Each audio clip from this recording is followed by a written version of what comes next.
Welcome back to Poorly Educated Today in the News, where the news cycle got left in a hot truck, and now every headline smells like melted plastic and bad choices. Today, we got voter rolls run through databases, oil routes turning into missile toll roads, China buying airplanes while Taiwan sweats, the reflecting pool painted blue, and the media trying to eat dinner with the people yelling from the porch. Segment 1. The Great Voter Roll Roomba.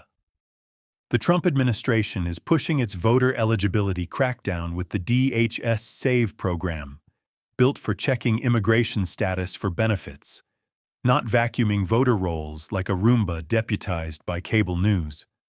Officials say tens of millions of registrations have been scanned, and critics say the flagged numbers are small, messy, and dangerous if a database hiccup starts acting like a felony confession. If a citizen gets wrongly flagged, now they may have to prove they belong on the rolls before a deadline. Like democracy is a Bass Pro rebate form with a birth certificate stapled to it. I am all for clean voter rolls, but if your cleanup plan has more false positives than my uncle's metal detector at a bottle cap beach, maybe slow down before deleting people. And this connects to proof of citizenship bills, mail registration fights, and states already arguing over maps that squeeze certain voters like the last ketchup packet at a church fish fry.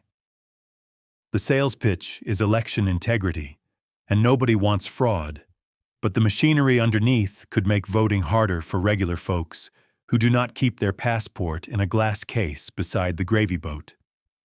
Folks move, get married, lose papers, change names, and sometimes the government spells your name wrong while you are standing right there telling them the vowels.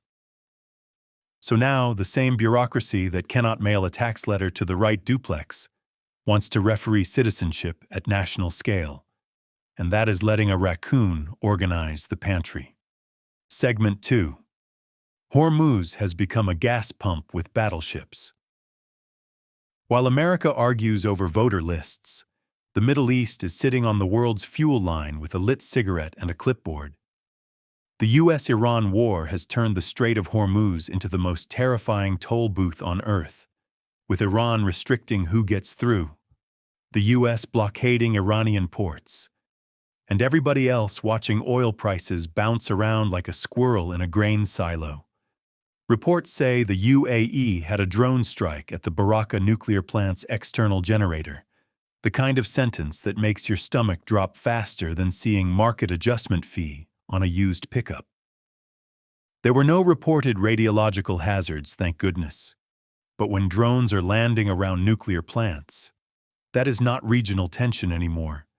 That is the planet's check engine light blinking. The grounded part is simple. When shipping lanes lock up, regular people pay for it 3 different ways before breakfast. Gas goes up, groceries go up, fertilizer gets expensive, airlines start acting like your carry-on bag is a luxury yacht, and some guy on TV still says inflation is complicated, like we did not watch the global economy get wedged sideways with cannons. Diplomats keep talking, militaries keep maneuvering, and Iran floating fees for passage through the strait makes the whole thing feel like a pirate movie written by an insurance adjuster. Every country says it wants stability while holding a flamethrower near the fuel tank. And somehow the American consumer ends up at pump 4 wondering why unleaded now requires a small business loan. Segment 3. China buys planes. While everyone pretends Taiwan is not in the room. Then President Donald Trump goes to Beijing, and the shiny takeaway is China agreeing to buy 200 Boeing airplanes, which is great news for Boeing, American manufacturing, and every nervous executive who needed a headline that did not involve bolts, doors, or hearings.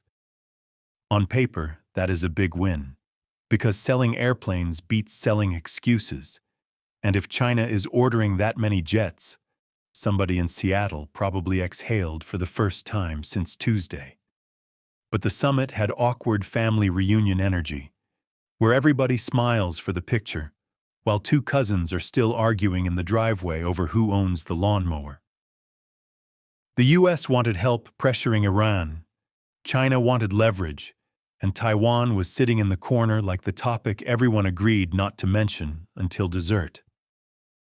And then Taiwan got mentioned anyway, because geopolitics cannot keep its boots off the coffee table for 5 minutes. President Xi Jinping warned against US interference. Trump said the US is not encouraging Taiwanese independence, and Taiwan answered with the diplomatic version of, "We already live here, genius." America wants trade. China wants regional dominance. Taiwan wants survival. And the world wants everyone to stop treating a semiconductor supply chain like a poker chip at a casino run by submarines. So yes, the airplane deal matters, but it is like fixing the screen door while the barn is surrounded by fireworks. Segment 4. The reflecting pool that forgot to reflect. Back home, the Lincoln Memorial reflecting pool is being turned American flag blue, because apparently the problem with national unity was that our solemn monuments were not giving enough above-ground motel pool energy. The pool has had leaks and algae problems for years, so repairs are not crazy, but the controversy is the no-bid contract, the rushed schedule, the safety concerns, and the fact that the reflecting pool is supposed to reflect things. Reports put the contract far above the early public price tag, and critics are asking why a historic site is getting treated like a backyard renovation where your cousin says he can do epoxy because he watched 2 videos. This is the National Mall, not a pontoon boat dealership with fireworks financing. The worker safety concerns matter too, because racing to coat a giant basin with industrial chemicals before a patriotic deadline sounds less like preservation and more like a show called Extreme Makeover, OSHA Violation Edition. Preservation groups say the dark basin was part of the design because it made the water mirror the monuments and gave the place that heavy, quiet feeling where history stares back at you. Paint it bright blue, and suddenly the site where Martin Luther King Jr. gave "I Have a Dream" starts looking like it should have a lazy river and a sign saying "No cannonballs after 8." The punchline is not that we fixed a pool.